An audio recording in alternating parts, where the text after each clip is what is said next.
Budget தேதி அறிவிச்சிருக்காங்க. சபாநாயகர் அப்பா அவர்கள் இன்னைக்கு அறிவிச்சிருக்காங்க.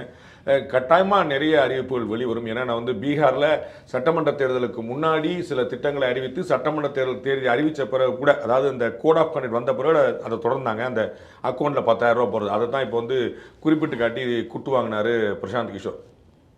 அந்த திட்டத்தை ரொம்ப கரெக்டாக எலெக்ஷனுக்கு முன்னாடி அறிவிக்கிறாங்க. ஒவ்வொரு அக்கௌண்ட்லையும் நாங்கள் 10,000 ரூபா போடுவோம் அப்படின்ட்டு.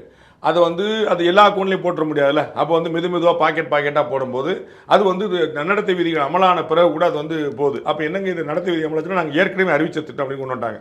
அந்த மாதிரி இது இடைக்கால பட்ஜெட்டாக இருந்தாலும் 9.5 லட்சம் கோடி ரூபாய் கடன் இருந்தாலும் அதை பற்றிலாம் ஆசிராமல் நிச்சயமாக நிறைய சோப்புகள். என சில விஷயங்கள் தமிழக அரசாக அறிவிக்க முடியும், சில விஷயங்கள் திமுகவாக அறிவிக்க முடியும். ஸோ திமுகவாக அறிவிக்க முடியக்கூடிய விஷயங்களை தனியார் தேர்தல் அறிவிக்கலையும் தமிழக அரசாகவே இப்போ அறிவிக்கக்கூடிய வாய்ப்புகள். ஏன்னா அரசுடைய நலத்திட்டங்களை இப்போ அறிவிக்கிறது மூலமாக அது அரசாங்கத்தின் பணத்திலேயே திமுகவுக்கு ஒரு கெயின் எடுக்க முடியும், பொலிட்டிக்கல் பார்ட்டிக்கு கவர்மெண்ட் மூலமாக ஒரு கெயின் எடுக்க முடியும். அப்போ அந்த விஷயங்களே கூட இப்போ நம்ம கட்டாயம் இருப்பாங்க. நிச்சயமாக ஒரு கிரேட் சோப்ஸ் இருக்கும். அது இடைக்கால பட்ஜெட் தான், பின்னாடி வரக்கூடிய கவர்மெண்ட் அதை என்டார்ஸ் பண்ணும். That is separate case. But அரசாங்கத்தின் நிதியில் திமுக ஆதாயம் அடைவதற்கான எல்லா முயற்சிகளும் இருக்கும். நிச்சயமாக பல திட்டங்கள் எதிர்பார்க்கலாம். இன்னும் சொல்லப்போனால் பீகாரில் அக்கௌண்ட்டுக்கு 10,000 போட்ட மாதிரியே அறிவித்தாலும் ஆச்சரியப்படுறதுல